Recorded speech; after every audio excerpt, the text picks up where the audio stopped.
आइए संगत जी, आज के सत्संग की शुरुआत करते हैं और आज इनवाइट करेंगे आरपी जोशी अंकल को।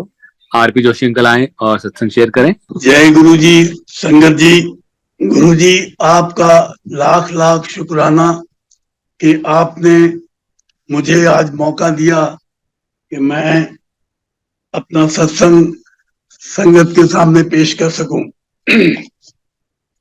संगत जी, न तख्त तो ताज में न लश्करो सिपाह में है, जो बात मर्द कलंदर की बारगाह में है। संगत जी, मुर्शिद कामिल की बारगाह रहमत तक रसाई और उनके पाए मुबारक की कदम बोसी का शर्फ व एजाज अहले खुशकिस्मत को ही नसीब होता है। इस हवाले से संगत जी, हम और आप खुशकिस्मत हैं कि गुरु जी जैसी हस्ती कामिल ने, खुदा रसीदा हस्ती कामिल ने हमें अपने साए आतिफत में जगह बख्शी। गुरु जी बनफस नफीस देव आदि देव श्री महादेव शिवजी महाराज जी का अवतार थे। उनके दिल में जज्बा ईसार व मोहब्बत का एक बहरे बेकराया मौजज़न था। अपने भक्तों के दुनियावी दुख दर्द का उनके दर्दमंद दिल पर फौरी असर होता और वो अपने भक्तों की तकालीफ को शिफा फरमाते थे। गुरु जी का फरमाना था कि उनके पास वक्त बहुत कम है और इस कलील अरसे में वो ज्यादा से ज्यादा भक्तों का कल्याण करना चाहते हैं। वो आए दिन करिश्मात भी दिखाते। उनका ये भी फरमाना था कि फी जमाना बगैर करिश्मात के भक्तों की तसल्ली नहीं होती। गुरु जी के दौरे हयात में जो भगत भी गुरु जी की शरण में आए, वो सब बखूबी जानते हैं कि उन सब की जिंदगी में कभी ना कभी गुरु जी ने कोई ना कोई कर्म फरमाई की थी। इतना ही नहीं, गुरु जी की महासमाधि के बाद भी जो संगत उनकी शरण में आई या आ रही है, उन सब पर भी गुरु जी ने कोई ना कोई करिश्माती शिफा फरमाई है।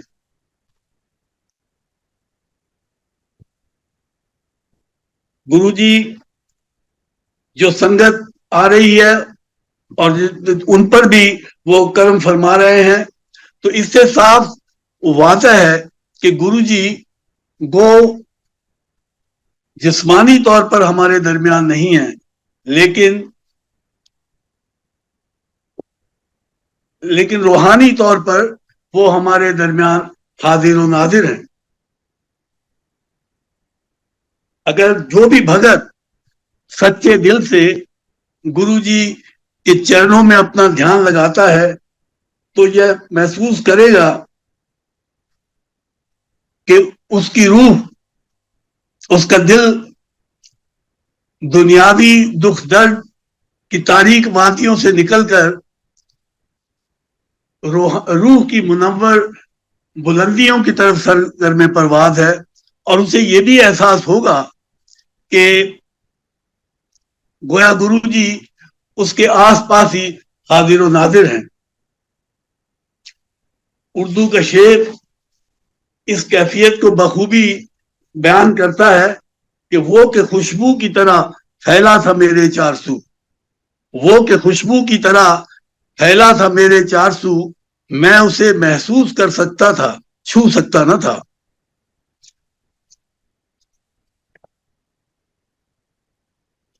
मुझे एक दिन का वाकया याद पड़ता है, जबकि मैंने एक अपने बुजुर्ग दोस्त रिटायर्ड नायब कानूनगो को गुरुजी से मुतारिफ कराया था। थोड़ी देर के बाद जब गुरुजी अपने कमरे में तशरीफ ले गए, तो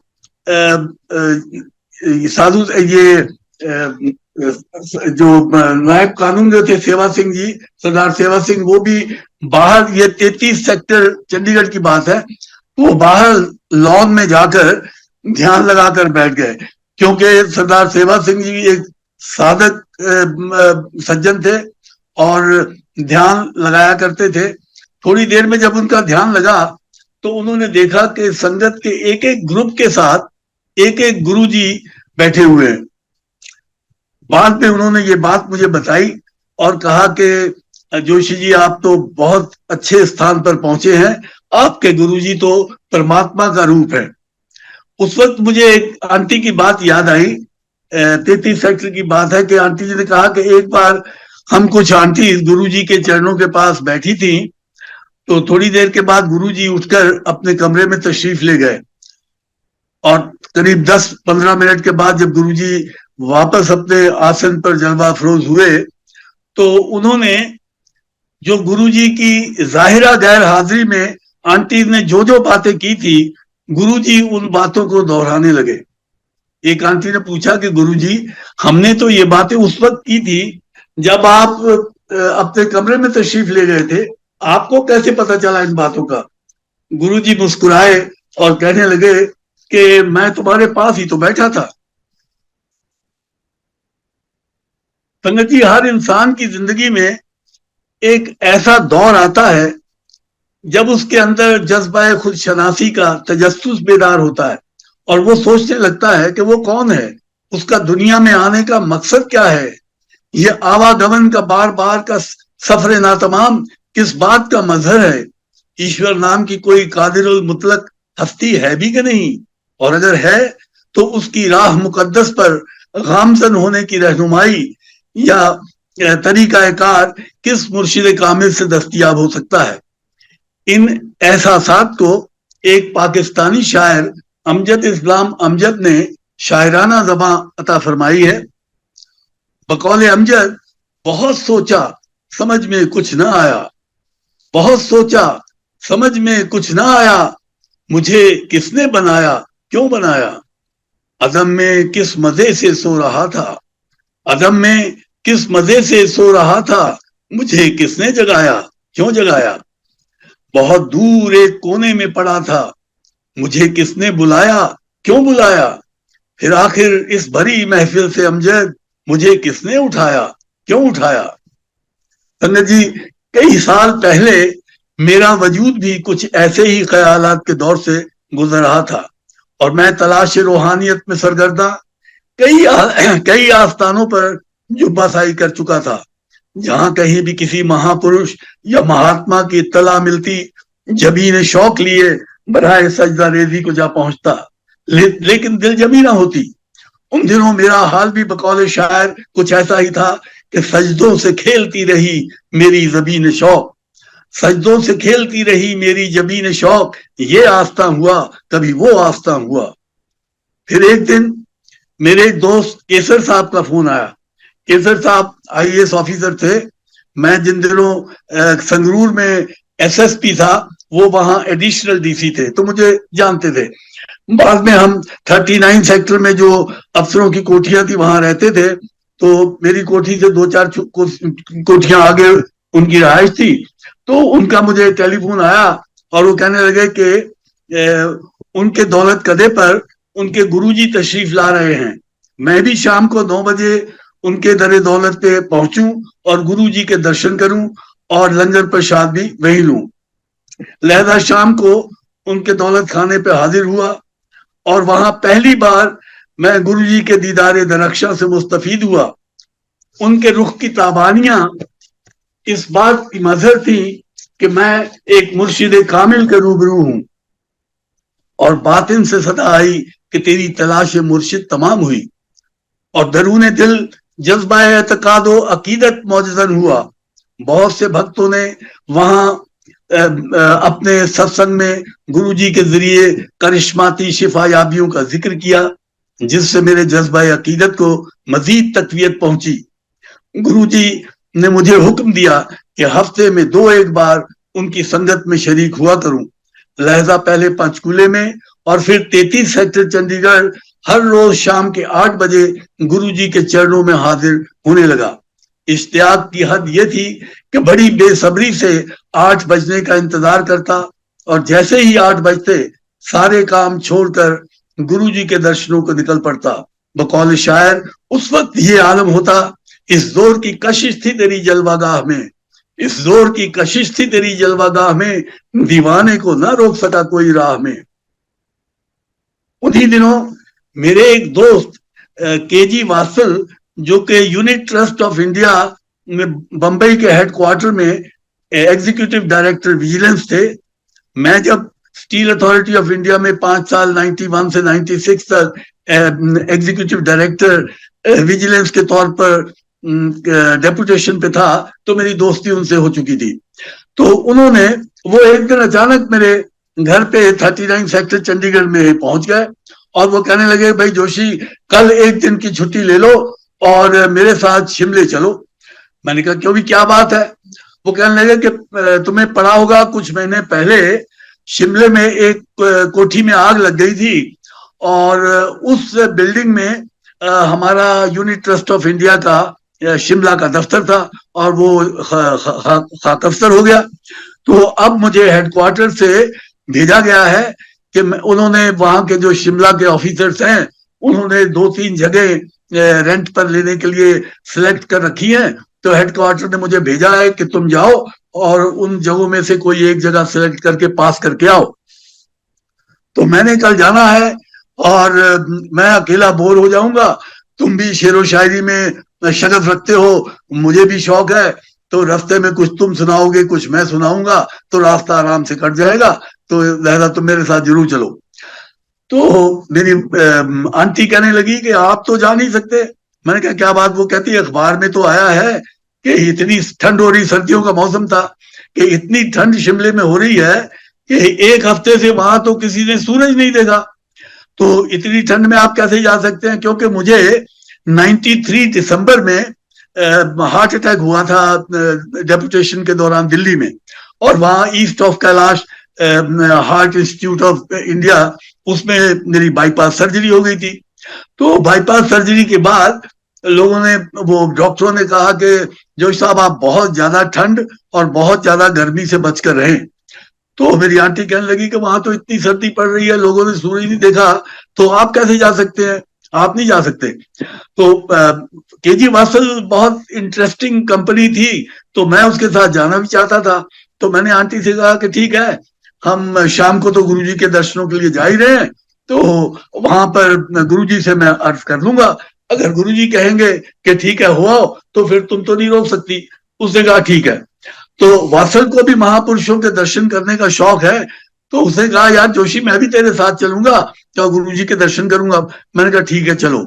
तो हम लोग तैयार होके गुरुजी के यहाँ गए। तो वो गुरुजी से मैंने तारुफ कराया उनका। मैंने कहा गुरुजी ये मेरा दोस्त है केजी वात्सल, ऐसे ऐसे आया है और ये कह रहा है आप कहें तो क्या मैं शिमले हो आऊं? तो ये आंटी कहती है कि नहीं, वहां बहुत ठंड पड़ती है। तो गुरुजी मुस्कुरा कर कहने लगे, ओ नहीं नहीं, धूप चढ़ी होगी, सूरज चमकता होगा, जाओ जाओ मौज करके आओ, कल्याण हो गया, कल्याण हो गया। तो मैंने आंटी की तरफ देखा, भी खामोश रही। तो अगले दिन फिर जो चंडीगढ़ वाले अफसर थे यूटीआई के, उन्होंने हमें एक एनी कार कर दी, तो हम दोनों शिमला पहुंच गए। रास्ते में गपशप अच्छी होती रही। तो जब शिमला पहुंचे तो वहां के अफसर जो हमें रिसीव करने आए थे, वो कहने लगे साहब कमाल हो गई, आप तो हमारे लिए चंडीगढ़ से सूरज लेके आए हैं। एक हफ्ते के बाद हमने पहली बार देखा सूरज इतना फर्स्ट क्लास चमक रहा है और फर्स्ट क्लास मौसम खुशगवार हो गया है। आप तो चंडीगढ़ से हमारे लिए सूरज लेके आए। खैर उसके बाद वो वात्सल साहब ने जगह 2-3 जो उन्होंने दिखाई देखी, एक सेलेक्ट करके कागज वागज सारे दस्तखत कर दिए, पास कर दिया, और सारा दिन घूमने के बाद शाम को हम वहां से वापस रवाना हुए। तो जब हम वापसी पे ये सोलन आए, तो सोलन आते ही हमारी एनी कार में गुरुजी की खुशबू आने लगी, और इतनी तेज खुशबू के हमारे नाक को चढ़ने लगी। तो मैंने वात्सल से पूछा, मैंने Vatsal do you get any fragrance in the car? वो कहता yes yes, I think we are crossing some flower valley. मैंने कहा there is no bloody flower valley here, it is Guruji's khushboo. तो फिर उसने कहा I don't know whether this is Guruji's Khushboo or not, but of course I am getting some fragrance। तो खैर जी वो खुशबू गुरुजी की जो थी वो बहुत भरी रही अनिकार, और हमारे कोठी तक आते आते पूरी तब तक वो खुशबू थी। तो फिर मुझे वात्सल ने कहा कि जोशी साहब, मैंने अपने यहाँ के अफसरों को विद वाइफ डिनर पे बुलाया है माउंट व्यू होटल में, तो आप भी भाभी जी को लेके आ जाओ, तो डिनर के बाद हम सब एक साथ गुरुजी के दर्शनों के लिए चलेंगे। मैंने कहा नहीं यार, बात यह तुम वहां फॉर्मेलिटी में 2-3 घंटे खाम खा बर्बाद होंगे, मैं तो अभी 2 फुलके खा के अभी हम लोग गुरुजी के दर्शनों के लिए चल पड़ेंगे, तो तुम जब भी तुम्हारा डिनर खत्म हो तो गुरुजी के यहाँ आ जाना, गुरुजी सारी रात ही बैठते हैं, कोई ऐसी बात नहीं। तो वो कहने लगा चलो ठीक है, वो चला गया। हम लोग उसके बाद तैयार हो गए, तो गुरुजी के दर्शनों के लिए निकल पड़े। जब मैं गुरुजी के सामने अभी आया ही हूं, तो गुरुजी कहते क्यों फिर तुप्पा सेक लिया, खूब मजे कीते। मैंने माथा टेक दिया गुरुजी के चरणों में और कहा हाँ गुरुजी, बहुत फर्स्ट क्लास खुशगवार मौसम था, धूप निकली हुई थी, और वो अफसर तो कह रहे थे कि आप हमारे लिए चंडीगढ़ से सूरज लेके आए हैं, 1 हफ्ते से सूरज नहीं देखा। तो गुरुजी मुस्कुरा के कहने लगे कल बस कल्याण हो गया, कल्याण हो गया। फिर मैंने कहा गुरुजी, जब हम सोलन पहुंचे, बस इतना ही कहा था कि गुरुजी जब हम सोलन पहुंचे, गुरुजी कहने लगे अच्छा फिर खुशबुआं आ गई। तो मैं फिर माथा टेक दिया, मैंने कहा हाँ गुरुजी, बहुत खुशबू आई, बहुत कार भर गई बिल्कुल खुशबू से। कह बस बस कल्याण हो गया, कल्याण हो गया। उसके बाद कोई 1-1:30 बजे या 1 बजे वो वात्सल आया। जब वात्सल पहुंचा तो गुरुजी ने वात्सल को देखते ही कहा कि अपनी गुरगाबी की तरफ इशारा किया कि ये गुरगाबी सूंघो। ओ गुरुजी जल्दी जल्दी बुला करते थे, तो उसको समझ नहीं आई। तो मैंने उससे कहा कि Guruji says you smell my shoes. तो फिर उसने गुरुजी के गुरगाबी वगैरह वो सूंघने लगा। जब वो सूंघ रहा था तो गुरुजी कहने लगे कि क्यों वही खुशबू आ या कोई और थी। तो उसने भी माथा टेक दिया चरणों में और कहने लगा हाँ गुरुजी, बिल्कुल यही खुशबू थी। तो ये तो गुरुजी का चमत्कार था जो उन्होंने हमें वो उस वक्त दिखाया। अब ये गुरुजी अक्सर कहा करते थे कि मेरे पास आओ तो मुकम्मल खुद सुपुर्दगी यानी टोटल सरेंडर के साथ आओ, और अपनी अक्लो अना यानी होमे को बाहर जूतियों के साथ ही उतार कर अंदर आया करो, और मेरे पास आए हो तो फिर इधर उधर मत भटको। अब मैं क्योंकि पुलिस बैकग्राउंड थी तो शायद इसलिए गुरुजी ने मुझे वहां क्राउड कंट्रोल का इंचार्ज बना रखा था। मेरे साथ 1-2 भगत और भी थे, तो हम संगत की लाइनें लगवा कर गुरुजी के चरणों में माथा टिकवाया करते थे। तो एक दिन मैं माथा टिकवा रहा था, वो गुरुजी के पास खड़ा था, तो एक उम्र रसीदा आंटी वो गुरुजी के चरणों में जब माथा टेकने लगी तो गुरुजी ने उसको डांट कर कहा कि तू अभी भी इधर उधर भटक रही है, अभी तेरा मन कहीं टिका नहीं है, पहले तू अपने मन को टिका ले, ऐसा कहा। खैर जी वो माथा टेक के बैठ गई। तो इन्हीं दिनों मेरा एक प्रोफेसर दोस्त था लुधियाने का, उसका टेलीफोन आया मुझे। वो कहने लगा कि जोशी साहब, मैं पटियाले में एक बहुत मशहूर संत जी हैं, तो मैं उनके पास गया था और मैंने वहां आपका जिक्र किया था। तो संत ने मुझे कहा है, संत जी ने, कि जोशी को मेरे पास लेकर आओ। तो फला दिन आप पटियाला के फला जगह पहुंच जाना, मैं भी लुधियाना से पहुंच जाऊंगा, तो आपको संत जी से मिलवाना है। तो मुझे तो वो आंटी जी को जो डांट पड़ी थी मुझे याद थी, तो मैं तो घबराया। मैंने कहा नहीं, ऐसा नहीं, दिल में सोचा कि पहले गुरुजी से इजाजत तो ले ले। तो मैंने गुरुजी के माथा टेक कर उनको अर्ज की गुरुजी को, मैंने कहा गुरुजी ऐसी ऐसी बात है, अगर आप कहें तो क्या मैं पटियाला हो आऊं। तो पहले तो गुरुजी ने कहा क्या हाँ हो आओ, लेकिन फिर थोड़ी देर सोचने के बाद 5-7 मिनट के बाद गुरुजी ने फिर मुझे बुलाया और बुलाकर कहा कि कोई जाने की जरूरत नहीं है, लिहाजा मैं पटियाला नहीं गया। फिर कुछ दिनों के बाद चंद उर्दू के अशार मेरी नजर से गुजरे, जिनसे एक ही दर पे सजदा रेजी की अहमियत से मैं रोशनास हुआ। और वो ये एक ही सजदा रेजी की जो अहमियत है उसके बारे में ये चंद अशार हैं जो मैंने उस वक्त पढ़े तो उनसे मुझे ये इल्म हुआ। और वो शेर था कि सजदा वही सजदा है जो हो एक ही दर पर, सजदा वही सजदा है जो हो एक ही दर पर, हर दर पे जो होता है वो सजदा नहीं होता। या फिर ये कि सर जिस पे न झुक जाए उसे दर नहीं कहते, हर दर पे जो झुक जाए उसे सर नहीं कहते। या ये कि वो मोतबर ही नहीं सजदा बंदगी के लिए, वो मोतबर ही नहीं सजदा बंदगी के लिए, कभी किसी के लिए हो कभी किसी के लिए। या फिर ये कि पहले दिल को बुराई से कर पाक तू, फिर खुलू से अकीदत से कर जुस्तजू, ऐसे सजदों से अल्लाह मिलता नहीं, हर जगह सर झुकाने से क्या फायदा।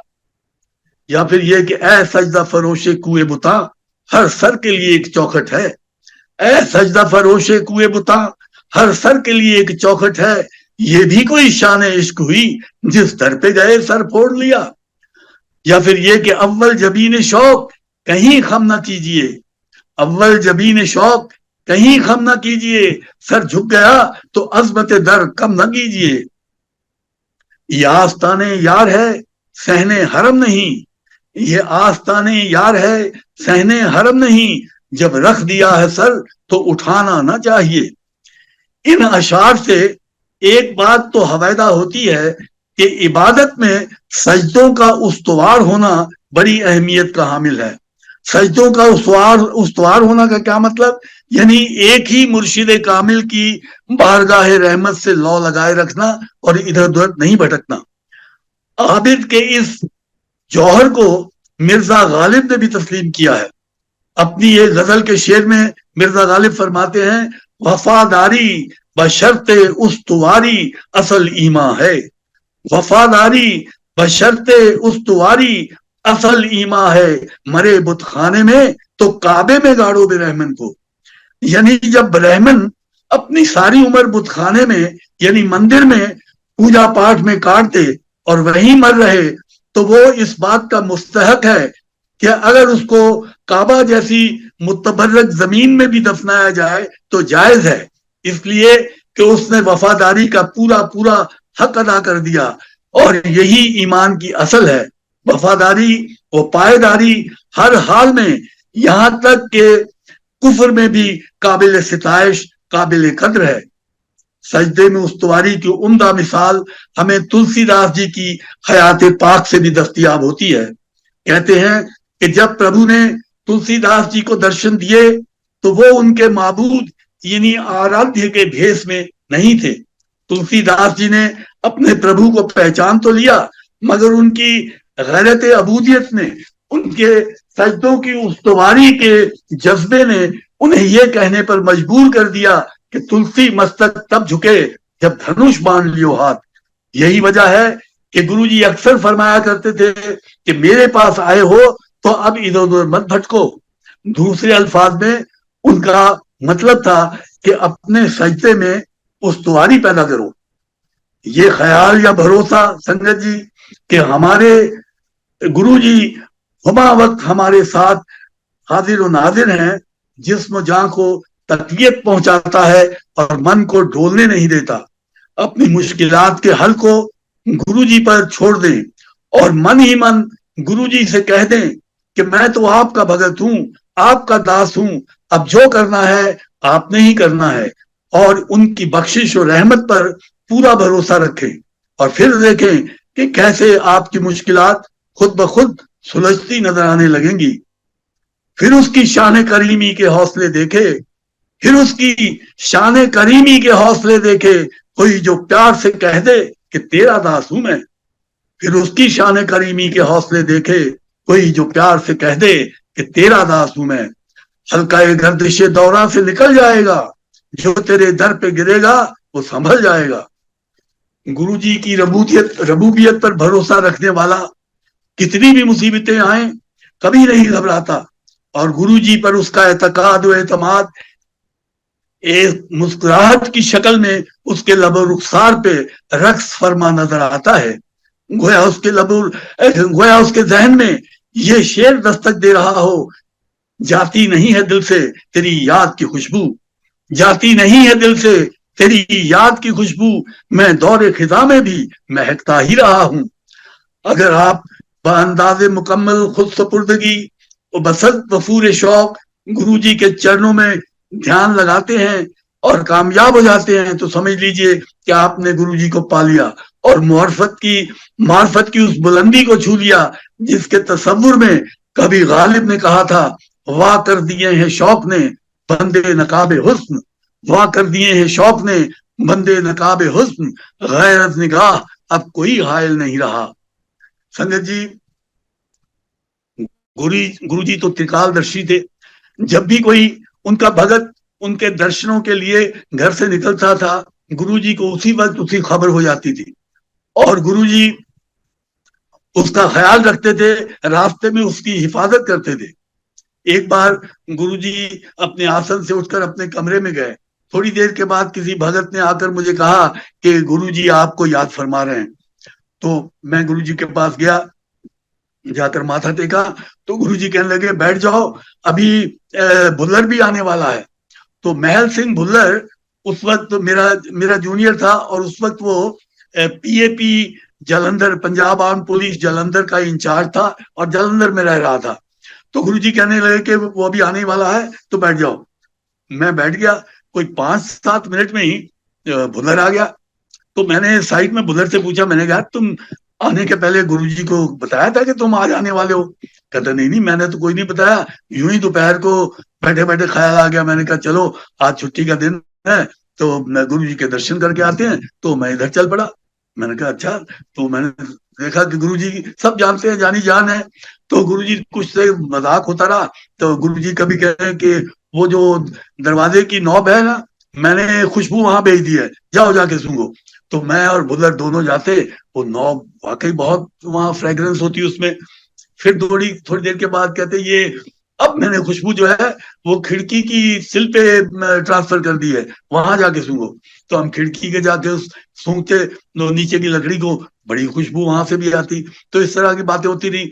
फिर मैंने बातों बातों में गुरु जी से कहा, मैंने कहा कि 1993 में, ये 96 की बात है जब मैं गुरु जी से कर रहा हूँ, मैं गुरु जी की शरणों में 96 में आया था। तो मैंने कहा गुरु जी 93 में जब मैं दिल्ली में था तो मुझे अचानक नवंबर के आखिर में हार्ट अटैक हो गया और वहाँ एक national heart institute east of Kailash है, वहां पर मेरी बाईपास सर्जरी हो गई थी।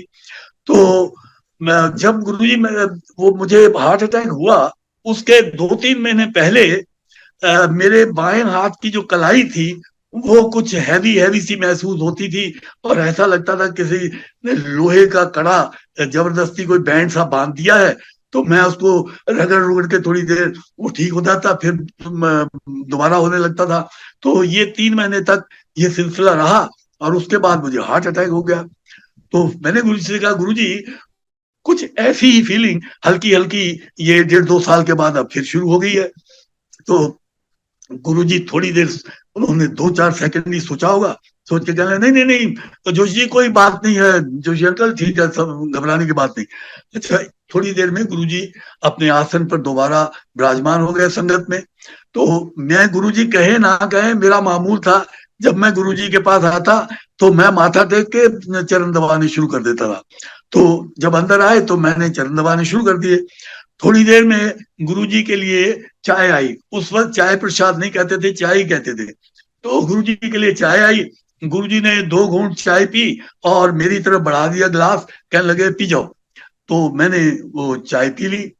तो संगत जी आप यकीन मानिए कि वो दिन गया और आज का दिन, वो चाय पीने के बाद मेरी कलाई में वो जो हैवीनेस डेवलप होने लगी थी वो पता नहीं कहाँ गायब हो गई। और आज समझो इस बात को 20-22 साल हो गए हैं कि आज तक कभी मुझे कोई ऐसा महसूस नहीं हुआ और I am quite hello and hearty. तो ये गुरुजी का करिश्मा था जो मेरे साथ पहला हुआ। इसके बाद और भी कई करिश्मे हुए। मेरी बेटी जब उसकी शादी हुई तो गुरुजी के माथा टेकने जब आई एक बार, तो हैदराबाद में बेटा आईपीएस है, एडिशनल डायरेक्टर आजकल है। तो वहाँ शादी के कुछ महीने के बाद जब आई तो गुरुजी के यहाँ गए 33 सेक्टर में, तो उसने माथा टेका। जब माथा टेका तो गुरुजी ने बड़े जोर से उसकी पीठ पे थपकी दी, इतनी जोर से कि सारा हॉल गूंज गया। और गुरुजी ने कहा, जा, तेरा बहुत बड़ा कल्याण कर दिया है, 4 साल बाद पता लगेगा। तो ये ऐसा उन्होंने कह दिया। उसके बाद काफी एक दो मिसकैरेजेस भी हो गई। तो आंटी तो रोया करती थी बहुत, कि पता नहीं क्या बात है, अभी तक कोई गोधरी नहीं हुई। तो कोई 3.5-4 साल में हमें अचानक फिर ख्याल आया कि गुरुजी ने कहा था बहुत बड़ा कल्याण किया है, 4 साल बाद पता लगेगा। तो खैर जी, वो 4 साल के बाद फिर बेटा पैदा हुआ।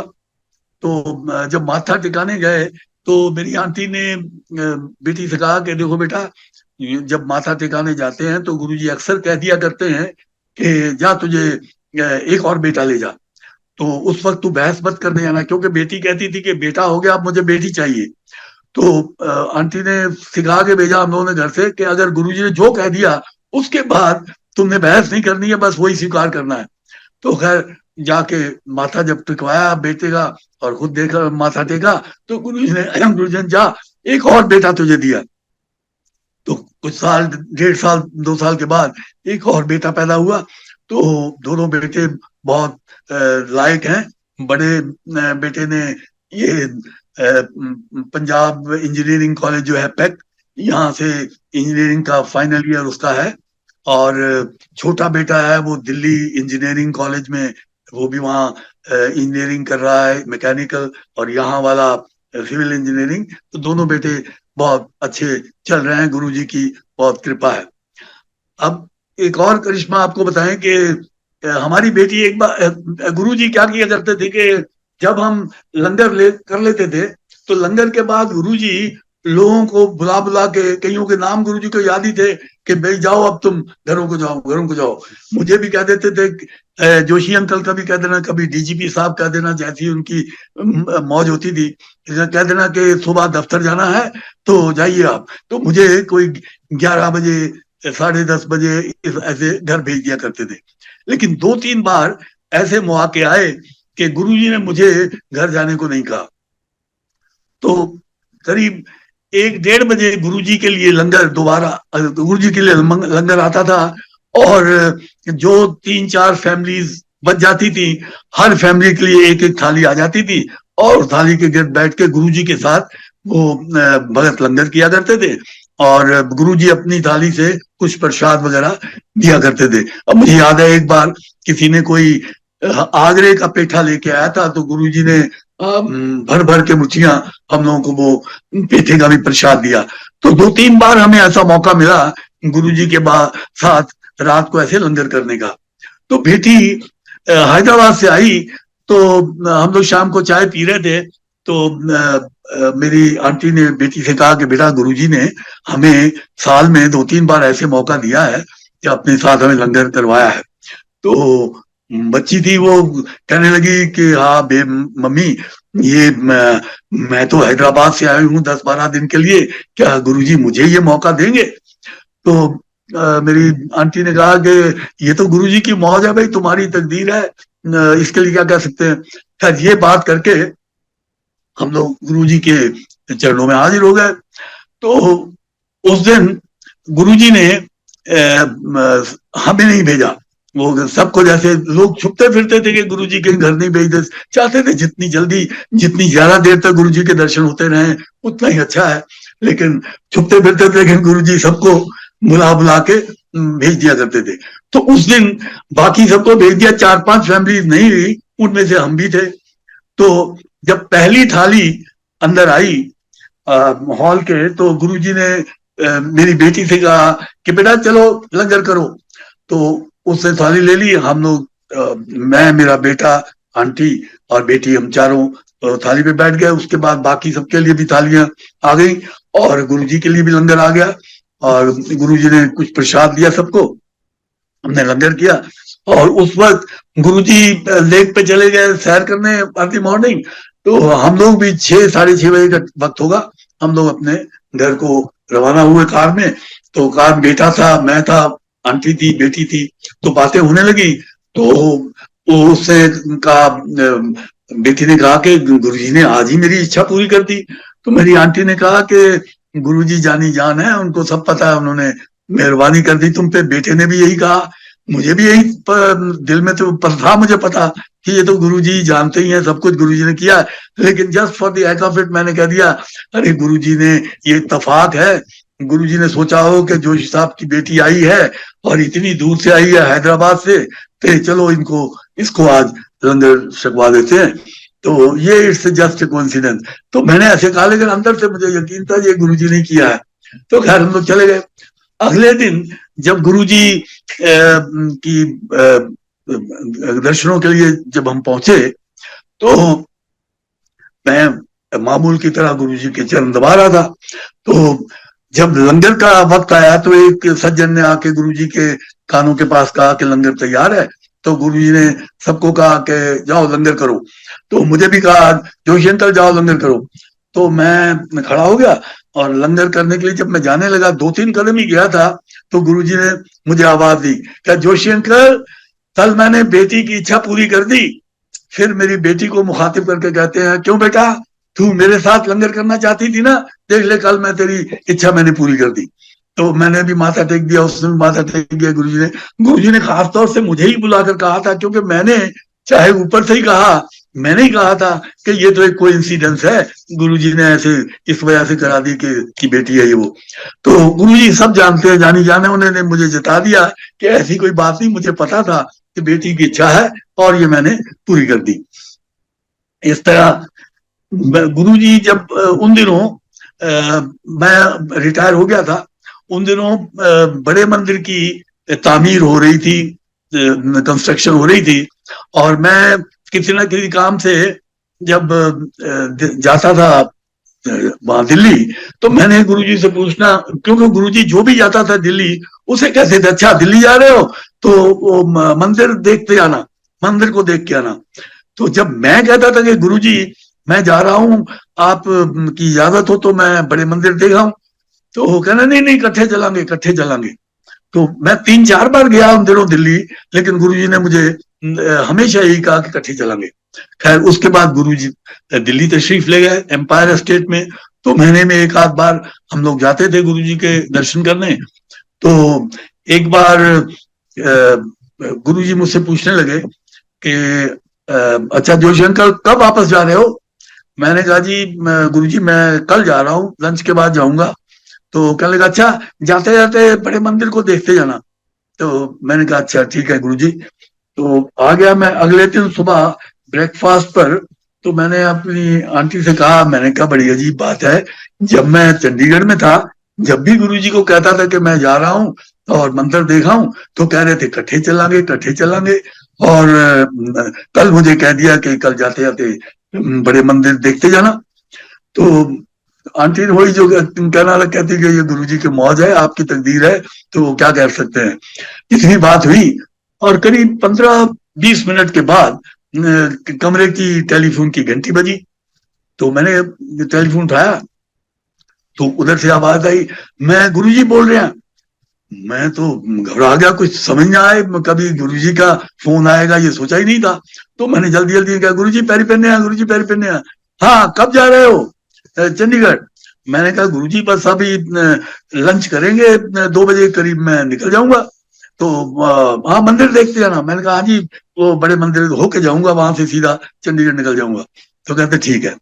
अच्छा मैं 2 बजे लंच करके हम लोग मंदिर पहुंचे। जब गेट पर पहुंचे तो वहां गुरुजी की कार खड़ी थी। मैंने कहा गुरुजी आए हो इसका मतलब। खैर जी अंदर गए तो लॉन में कोई 8-10 सज्जन बैठे हुए थे। तो गुरुजी मुझे कहीं नजर नहीं आए। तो मैंने कहा जी गुरुजी कहाँ है। तो उन्होंने नीचे इशारा किया कि ये गुरुजी हैं। गुरुजी लेटे हुए थे घास पे ही, और ये संगत उनके चरण दबा रही थी, और कोई मोटे दबा रहा था, कोई कंधे। तो गुरुजी कहते हाँ जोशी अंकल आ गए। मैं कहा जी गुरुजी, हम लोग माथा टेक दिया। तो मैं और मेरी आंटी थे। तो गुरुजी ने रघबीर अंकल को बुलाया कि रघबीर अंकल ये जोशी अंकल को बड़े मंदिर दिखाओ। तो वो आ गए और मुझे लेके गए। वो जो मेन बिल्डिंग है वो हॉल उसकी उसारी हो चुकी थी। बाकी रणवीर सिंह ने बताया कि यहाँ ये बनेगा, यहाँ ये बनेगा। वो सारा हम घूम घाम के 12-14 मिनट में हम वापस आ गए। जब वापस आए तो गुरु जी ने कहा, देख लिया कैसा है? मैंने कहा, गुरु जी बहुत सुंदर बन रहा है। अच्छा ठीक है चलो। गुरु जी उसी वक्त उसके खड़े हो गए। तो जब गुरु जी कार में अपनी बैठने आ रहे थे तो मैंने अपनी कार की तरफ इशारा किया। वो मेरे पास पर जेन कार थी। तो मैंने कहा, गुरु जी कार को ब्लेस कर दीजिए, नई ली है। तो गुरुजी मुस्कुरा के कहते, ए ब्लेस ही ब्लेस है, नवी कार होनी है, वो ब्लेस करांगे।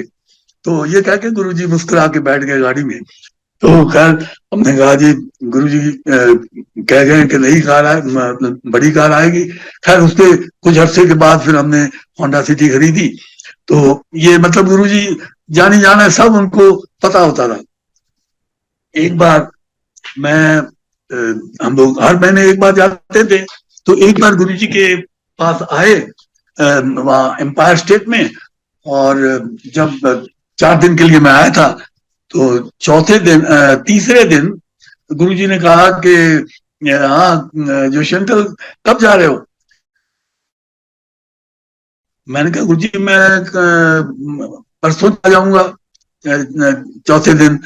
तो कहने लगे कि नहीं नहीं, अभी 3-4 दिन और ठहरो, फला जगह एक सत्संग है तो वो उसके घर अटेंड करके जाना, या कोई फंक्शन था ऐसी कहा।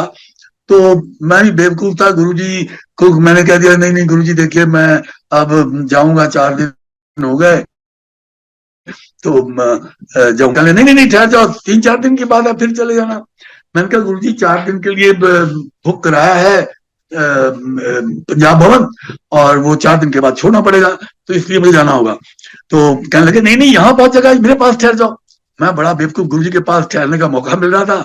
मैंने फिर यही कह दिया कि नहीं नहीं गुरुजी, अब तो 4 दिन हो गए, तो वो छोड़नी है पंजाब भवन, तो कोई बात नहीं, मैं फिर आ जाता हूँ। वो चौथे पांचवें दिन जब वो है फंक्शन, मैं फिर आ जाऊंगा। गुरुजी कहने लगा, अच्छा चलो ठीक है। तो हम लोग आ गए। तो जिस दिन वो फंक्शन था उसके एक दिन पहले बेटा, मैं और आंटी घर में सलाह कर रहे थे। तो बेटे ने भी कहा चलना चाहिए, मैंने भी कहा चलना चाहिए। तो आंटी ने कहा कि देखो गुरुजी तो प्यार से कह देते हैं सारी संगत को, आ जाओ आ जाओ, हमने देखना है, अभी परसों चौथ होके आए हैं, तो अब तो अगले महीने ही जाएंगे। तो उसने ऐसा कहा तो हमने कहा चलो ठीक है। तो हम दिल्ली नहीं गए। उसके बाद अगले महीने जब दिल्ली आए तो गुरुजी ने बातों बातों फिर मुझसे कहा कि तुम आए नहीं। मैंने कहा, गुरुजी बस आ ही नहीं सके। तो कहते, अगर तुम आ जाते तो पता नहीं मैंने तुम्हें क्या दे देना था। तो मैं गुरुजी के साथ काफी फ्री था, फ्रैंक था, तो मैंने मुस्कुराकर गुरुजी के सामने दोनों हाथ फैला दिए। मैंने कहा, गुरुजी अब दे दीजिए। तो गुरुजी कहने लगे, ना ना, ये महापुरुषों की लहर होती है, जब लहर आती है तब कुछ देते हैं, अब फिर कभी लहर आएगी देखेंगे। तो ऐसे उनका। तो इस तरह गुरुजी की बहुत कृपा रही। कई बार तो गुरुजी की कृपा हमें समझ में आ जाती थी, कई बार नहीं भी आती थी। तो एक बार गुरुजी ने मुझे ऐसे ही उड़ते उड़ते किसी से ये पता लगा कि कोई मुझे कहने नहीं आया, पता नहीं किसने कहा कि फलां कह रहा था कि गुरुजी कहते थे कि जोशी को बोलो मिल जाए। तो मैंने कुछ खास ख्याल नहीं किया। तो मैं नहीं गया। मैंने कहा वो जाएंगे एक महीने जब जाते हैं। तो एक दिन मैं सुबह सुबह वॉशरूम में गया तो वहां मैं बेहोश होकर गिर गया। और जब मेरे पांव वो दरवाजे को लगे बाथरूम के तो आवाज आई होगी। तो आंटी ने चिल्लाकर कहा, क्या हो गया? तो उसकी ये क्या हो गया कि आवाज से मेरी मुझे ये सुर्त आ गई मुझे, और मैं होश में आ गया और मैं उठ गया। फिर तो उसके बाद मैंने कहा, ऐसी ऐसी बात काफी कपकपी सी शुरू हो गई। थोड़ी देर में फिर डॉक्टर के पास भी गए तो खैर दवाई वाई दी तो ठीक हो गया। गुरुजी ने मतलब बहुत बड़ा कष्ट कोई था, गुरुजी अपने पास बुलाकर उसको ठीक करना चाहते थे, लेकिन जब मैं नहीं गया गुरु ने यहाँ थोड़ा सा कष्ट देके वो कष्ट जो था दूर कर दिया। अब वो एक मैंने जब बताया था ना कि एक नायब कानून गो थे, मेरे दोस्त बुजुर्ग थे सेवा सिंह जी। तो वो एक बार मैं ऐसे घर में बैठा था, मैंने 3-4 चिट्ठियां लिखी और उन चिट्ठियों को मैंने सोचा, कभी सोचा नहीं था, उस दिन दिमाग में आ गया कि चलो ये 4-5 चिट्ठियां हैं, यहाँ अगर मोहाली में पोस्ट करूंगा, ये कल चंडीगढ़ के मेन पोस्ट ऑफिस में जाएगी, वहां से फिर जाएगी तो एक दिन लेट हो जाएगा। तो मैं भी आउटिंग नहीं हुई है कई दिन से, तो ये मोहाली से चलो चंडीगढ़ जाता हूँ 17 सेक्टर में, वहां चिट्ठियां भी पोस्ट कर दूंगा। तो मैं करीब 1-1:30 बजे वहां चंडीगढ़ गया चिट्ठियां पोस्ट करने। जब मैंने पोस्ट ऑफिस के सामने कार रोकी तो मैंने देखा सामने सेवा सिंह खड़ा है, तो मुस्कुराया। जैसे ही मैं उतरा तो कहने लगा, वाह जोश साहब, आज तो जो मांगता मिल जाता। मैंने कहा क्या बात? कहता ही वो कहता मैंने सोचा था कि अगर यहाँ जोशी साहब मिल जाते तो कितना अच्छा होता, तो बातें होती। तो मुझे तो चंडीगढ़ में उनके घर का पता नहीं है और चंडीगढ़ के रास्तों से मैं वाकिफ भी नहीं हूँ, ये बेटे का दफ्तर ही जानता हूँ। तो दरअसल में उसका बेटा जो था वो रेंजर था पंजाब फॉरेस्ट डिपार्टमेंट में। तो एक बार उसकी ट्रांसफर का कोई चक्कर था, तो कुछ महीने पहले, तो उसने मुझे कहा कि भाई आपका कोई वाकफ है? मैंने कहा हाँ, जो इनका सबसे बड़ा अफसर है वो मेरा दोस्त है। तो कहने लगे थे ऐसी ऐसी बात है। तो मैंने अपने दोस्त को कह दिया कि यार इसकी ट्रांसफर रोक दो, तो ऐसी बात है। उसने उसकी ट्रांसफर रोक दी। तो उस दिन भी वो अपने बेटे के दफ्तर में किसी काम के लिए आया था, और वहां उसने वो ये बता दूं कि सेवा सिंह भी बहुत स्पिरिचुअल किस्म का आदमी था, बहुत उसने भक्ति कर रखी थी।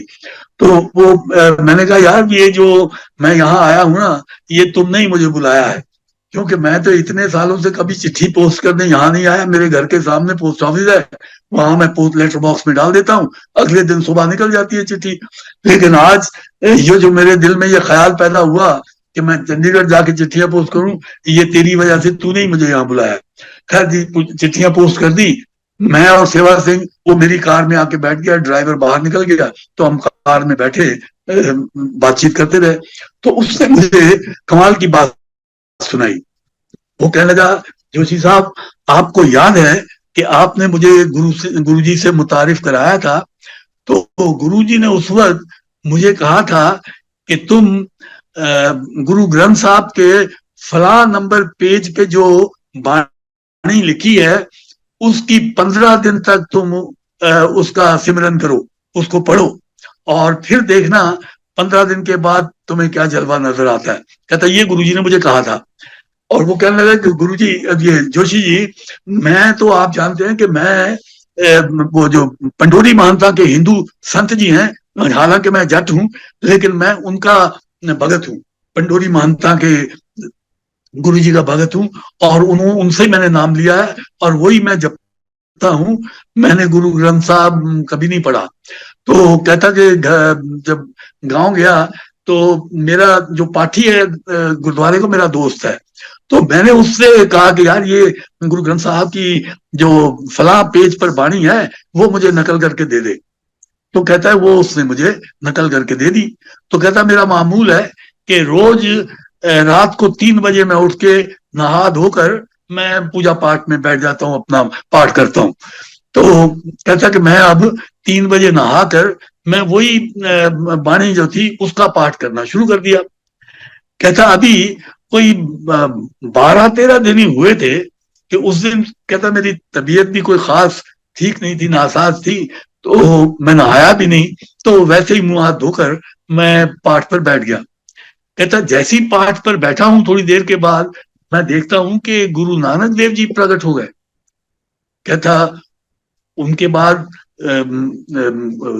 दूसरे गुरु, तीसरे गुरु, कहते 10 गुरु साहिबान के मुझे वहां दर्शन हो गए।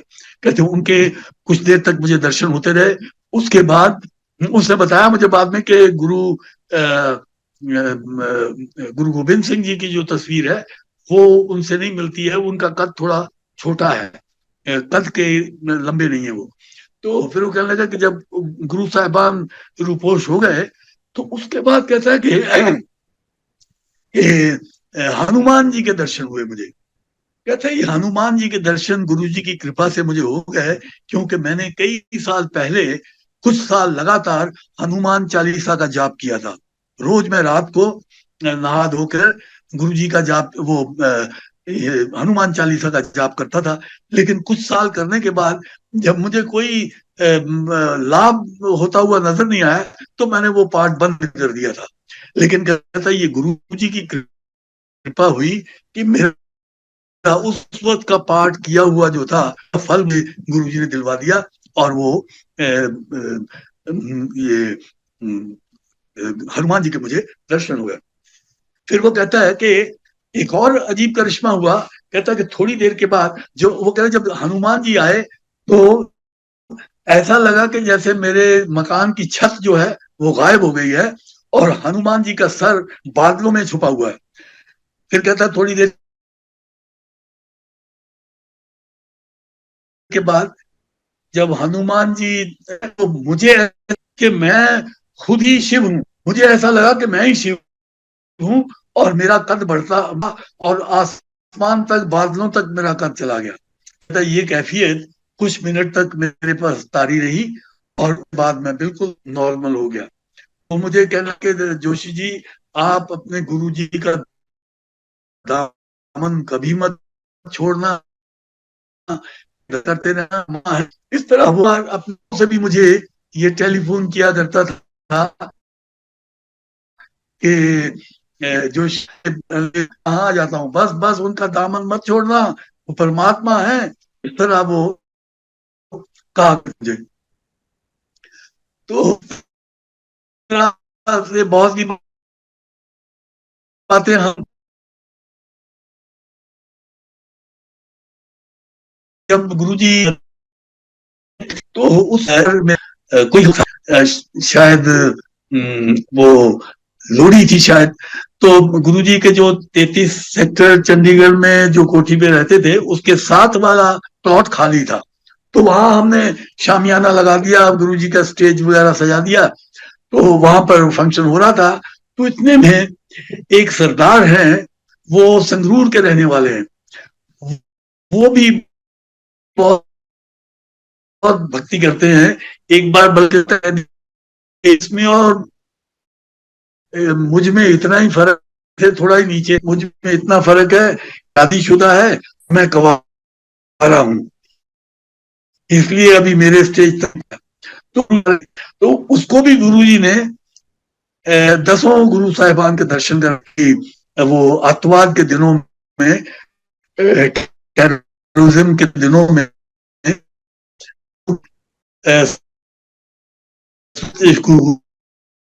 कोठी और इन सीढ़ियों पे ताला लग जाता था। फर्स्ट फ्लोर सेकंड फ्लोर अपना दरवाजा में अंदर से बंद करके और कमरे में अकेला रहता था। जोशी अंकल अभी डिस्कनेक्ट हो गए हैं संगत जी, उनको दोबारा से हम कनेक्ट करेंगे, 2 मिनट वेट करते हैं। अच्छा, तो जब कहेंगे मैं शुरू करूंगा। जी अंकल आप स्टार्ट कर सकते हैं प्लीज। तो वो सरदार साहब कह रहे थे कि गुरुजी ने कहा कि फलाना तेनों गुरु साहिबान के दर्शन करा दिए। तो मैंने कहा हाँ गुरुजी कराइए। तो कहता फिर मेरे सामने यके बाद दीगरे 10 गुरु साहिबान कहता है कि प्रकट हो गए। मैंने उनसे कुछ बातें भी की और उसके बाद गुरुजी भी अंतर्ध्यान हो गया और गुरु साहिबान भी चले गए। तो वो ये कहता था कि इस तरह से गुरुजी ने मुझे दर्शन 33 में ये फंक्शन था। हेलो, आवाज आ रही है आपको? हाँ जी अंकल आपकी आवाज आ रही है। अच्छा हाँ तो हम लोग वहां खड़े बात कर रहे थे तो उन्होंने कहा कि देखो आज भी आकाश से फरिश्ते जमीन पर उतरते हैं, जमीन का हालचाल जानने के लिए, दुनिया का हालचाल जानने के लिए जमीन पर उतरते हैं। हमें वो नजर आते हैं लेकिन आप लोगों को नजर नहीं आते। तो गुरुजी स्टेज पर बैठे हुए थे। उसने कहा कि आप लोग समझते हैं कि गुरुजी आपके सामने बैठे हैं, मैंने तो गुरुजी को आकाश मार्ग से थोड़ी देर पहले ही कहीं जाते देखा है। तो उसने कहा ये जो बैठे हैं ये भी गुरुजी हैं, लेकिन गुरुजी का एक रूप अभी आकाश मार्ग से किसी भगत का कोई कल्याण करने गए होंगे, वो यहाँ से जा चुके हैं। तो इस तरह की बातें उसने हमें बताई। अब और एक बात आपको बताता हूँ कि मैं, गुरुजी उस वक्त महासमाधि ले चुके थे, तो मेरा बेटा वहाँ दिल्ली में रहता है, वसंत कुंज में, तो मैं उसके पास गया था। तो अपना ग्रैंडसन जो था उन दिनों छोटा ही था, तो वो मेरी गोद पे ही चढ़ना ज्यादा पसंद करता था। दिन भर उसको लेके गोद में घूमते रहे हम, और शाम को बड़े मंदिर भी गए, वहां भी दर्शन किए, और लंगर प्रसाद वगैरह लेकर करीब 12 बजे हम घर वापस आए। मैं अपनी पलंग पे लेटने लगा, तो पता नहीं क्या हुआ कि मेरी कमर में कुछ ऐसा बल सा पड़ गया कि मैं ना तो दाएं मुड़ सकता था, ना बाएं करवट ले सकता था। बहुत जोर की वो पेन होनी शुरू हो गई। तो उस मैंने बिल्कुल हिल नहीं सकता था, पेन बहुत हो रही थी। तो मैं चाहता था कि किसी अस्पताल में जाया जाए। तो मेरा जो दामाद है वो आईपीएस है, तो वो उन दिनों यूरोप में उसकी पोस्टिंग हुई हुई थी, वहां कोसोवो में, यूनाइटेड नेशंस में। तो वो तो खत्म हो चुकी थी उसकी डेपुटेशन 1 साल की, लेकिन वो छुट्टी लेकर यूरोप के टूर पे निकला हुआ था। तो हमने उसको मोबाइल पे फोन किया कि भाई अपने किसी बैचमेट को यहाँ दिल्ली में, अपने आईपीएस बैचमेट को फोन करो कि हमें किसी ना किसी अस्पताल में दाखिला दिलवाए। तो ऐसे ऐसे हो गया। तो उसने कहा थोड़ी देर में, करीब 1 आध घंटे के घंटे में ही एक एम्बुलेंस लेके एक हविलदार आ गया, और वो खैराती राम हॉस्पिटल के, कौन सा हॉस्पिटल है वो, एक हॉस्पिटल में वहां ले गया। तो थोड़ी देर के बाद, पहले कमरा नहीं मिल रहा था, फिर कमरा वगैरह मिल गया। तो पहले उन्होंने पूरा स्कैन स्कून किया। तो जब मैं मशीन से बाहर निकला ही था, तो एक डॉक्टर आया। तो वो कहने लगा कि Josh sahab, your backbone is in real bad shape and I think we will have to operate upon you, का आपको ऑपरेशन करना पड़ेगा, हालत बहुत खराब है। तो खैर मैं कमरे में आया, तो मैंने उस वक्त तो उससे कहा कि देखिए मैं तो बेटे से मिलने आया था, तो कोई पैसों वैसों का तो इंतजाम नहीं किया, तो आप मुझे थोड़ा सा स्टेबल कर दीजिए, मैं घर जाऊं, जाके पैसे वैसे ले आऊंगा तो ऑपरेशन करा लूंगा। तो वो थोड़ा सा बेदिल सा हो गया और गया। जब मैं कमरे में आया, तो दोबारा एक और डॉक्टर को, जो उससे भी थोड़ा उम्र रसीदा नजर आ रहा था, शायद रिटायर हो गया था, तो मैं तो उसे पहचानता नहीं था, वो आया। तो वो भी कहने लगा कि mister Joshi, we have seen your papers and your backbone is in real bad shape, you will have to undergo wherever, throughout the world, wherever you go, जहां भी दुनिया में जाओगे तो ऑपरेशन ही वो इसका इलाज बताएंगे। और जब मैंने ये कहा कि देखिए मैं तो यहाँ कोई इंतजाम करके आया नहीं, आप मुझे स्टेबल थोड़ा सा कर दीजिए, मैं जाके पैसे ले आता हूँ। तो वो कहने लगे कि देखिए जितना लेट करोगे हालात और बिगड़ सकते हैं, तो सीरियस हो सकता है मामला, आप सोच लो। ये कह के वो चले गए। अच्छा, इतने में मुझे नींद आ गई। मैंने कहा सुबह देखेंगे। नींद आई तो मुझे गुरुजी का सपना आया। गुरुजी का ऐसे सपना है कि गुरुजी भगवे कपड़े पहने हुए थे, और उनके साथ भगवे कपड़े ही पहने हुए कोई 8-10 और साधु थे, और वो सामने से, मेरे सामने से गुरुजी गुजर गए। मेरी तरफ देखा भी नहीं, मेरे से कोई बात भी नहीं हुई, बस सामने से दर्शन देके गुजर गए। तो इतने से ही मेरे दिल को बहुत तसल्ली हो गई। तो मैंने कहा कि गुरुजी ने कह दिया है कि बस घबराओ मत, मुझे मालूम है सब, मैं सब देख रहा हूँ। तो मुझे काफी हौसला हो गया। फिर शायद गुरुजी ने ही मुझे ये सुझाया, मुझे याद आया कि मैं कोई पिछले 20 साल से उन दिनों ये जो प्राइवेट यहाँ का Chandigarh homeopathic college and hospital है, उसका मैं ऑनररी कॉलेज कमेटी का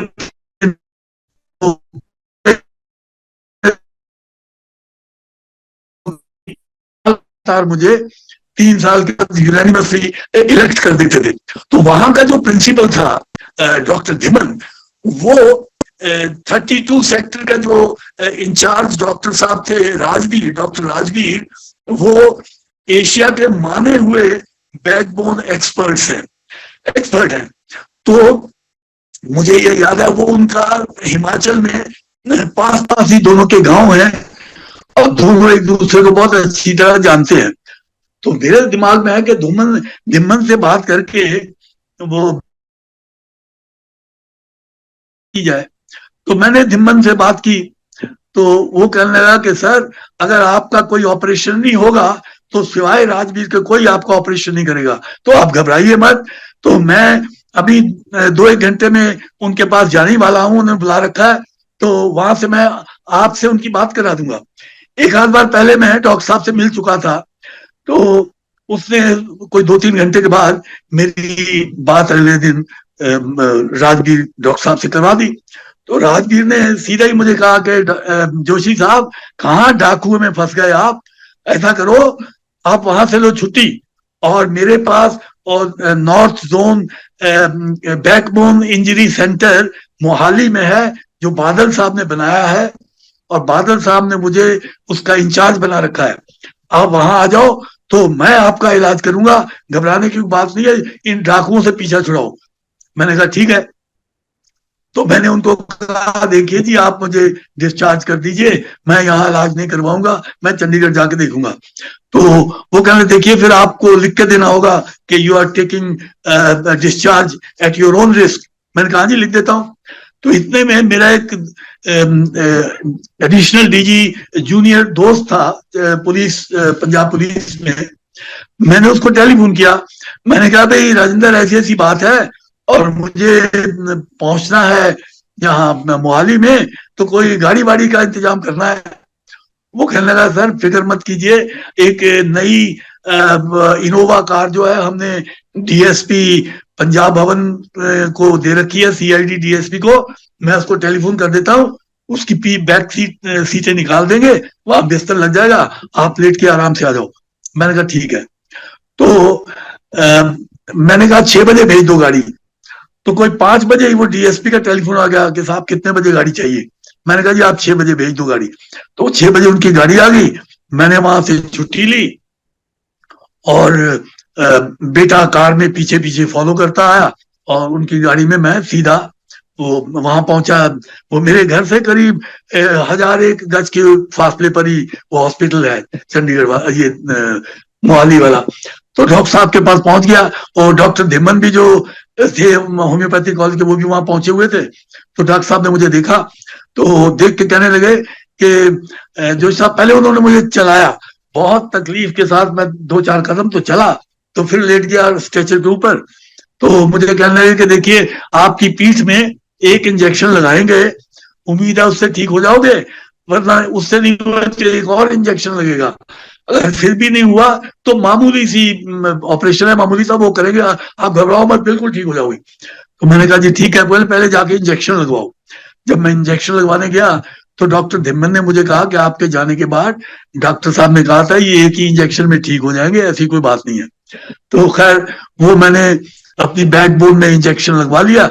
उन्होंने 15 दिन की मुझे दवाई दे दी और कहा कि 15 दिन लेटे रहना है, बिल्कुल नहीं उठना है, और सब कुछ बिस्तर पे ही करना है, तो बाथरूम में बिल्कुल नहीं जाना है। तो 15 दिन के बाद मुझे दिखाइए। खैर जी, इस तरह 15-15 दिन के बाद उनको मैं दिखाता रहा और इम्प्रूवमेंट होता रहा। फिर उन्होंने कहा थोड़ी देर बैठा करो, थोड़ी देर चला करो, करते करते 2 महीने में बिल्कुल मैं ऐसा हो गया कि जैसे कभी कुछ हुआ ही नहीं था। बिल्कुल गुरुजी ने मुझे फिट कर दिया, और जहां वो 2.5-3 लाख का खर्चा बता रहे थे, यहाँ मैंने हिसाब लगाया था कि विद इन 2000 और जो दवाइयों का खर्चा था वो, उससे मैं ठीक हो गया। तो ये गुरुजी की कृपा थी, गुरुजी की वजह से मुझे ये सारा कुछ सूझा, वरना मैं तो वहां बिल्कुल बौंधला गया था, कुछ समझ नहीं आया था कि क्या किया जाए। इस तरह गुरुजी के और भी कई बातों उनकी हमें पता लग जाती है मेहर, और कई बार उनकी मेहर का हमें पता भी नहीं लगता, लेकिन वो हमेशा अपने भक्तों पर मेहर करते रहते हैं। अब एक वाक्य और सुना दूं चलते चलते कि मैंने एक वो व्हाट्सएप में मैं कुछ मैसेजेस अपने दोस्तों को, कुलीग को करता था, जो कुछ तो मेरे ऑटोबायोग्राफिकल मैसेजेस होते थे, कुछ किसी वजह से कोई बात चली तो उस बात के ऊपर मेरा कोई इंसिडेंट जिंदगी का मैं नरेट कर देता था। तो इस पर दोस्त मेरे पीछे पड़ गए कि ऑटोबायोग्राफी लिखो। मैंने कहा भाई मैंने कभी ऐसा कुछ नहीं, और फिर ऑटोबायोग्राफी तो बड़े बड़े लिखते हैं, कोई हमारे जैसे ऑर्डिनरी आदमी ऑटोबायोग्राफी लिख के क्या करेगा। खैर जब बहुत जोर पड़ा तो मैंने कहा ये मेरी जो मैसेजेस है ना, इन्हीं को किताब की शक्ल में मैं छाप देता हूँ। अच्छा वो भी मुझे नहीं पता था कैसे छापा जाए। तो हैदराबाद में मेरा एक मुसलमान दोस्त है, तो मिस्टर आमिर खान, तो उसने कहा कि जोश साहब आप मुझे अपना मसाला भेज दीजिए, मसबेदा भेजिए सारा कुछ, तो डॉक्यूमेंट, तो मैं इसको किताब की शक्ल में छपवा देता हूँ। मैंने कहा ठीक है। फिर उनके तवस्सुत से बहुत अच्छी किताब उन्होंने छाप दी, और वो उन्होंने कहा कि इसका जो रूनुमाई है इसकी करनी, जो उद्घाटन करना है वो हम हैदराबाद में करेंगे। और वो मेरा ख्याल 21 दिसंबर 1921 में 2021 में वो तय हुआ। तो मुझे हैदराबाद जाना था। 20 दिसंबर को मैं एयरपोर्ट पहुंचा चंडीगढ़ के चढ़ने के लिए। और जब मैं अपना वो बोर्डिंग पास लेने की लाइन में खड़ा था, अचानक मेरी तबीयत कुछ दिन से ही थोड़ा बहुत थी लेकिन इतनी नहीं थी, वहां कुछ ज्यादा ही बढ़ गई, और मुझे वोमिटिंग सेंसेशन सी आने लगी, सर में चक्कर से आने लगी, खड़ा होना मुश्किल हो गया। तो मैं लाइन तोड़कर वापस बाहर निकल आया। आंटी को कहा कि हम नहीं जा सकते। तो मैं थोड़ी देर के लिए खड़ा हुआ, कुछ थोड़ा सा सुधरा था, तो मैं फिर जाके गेट के पास बाहर जाने लगा।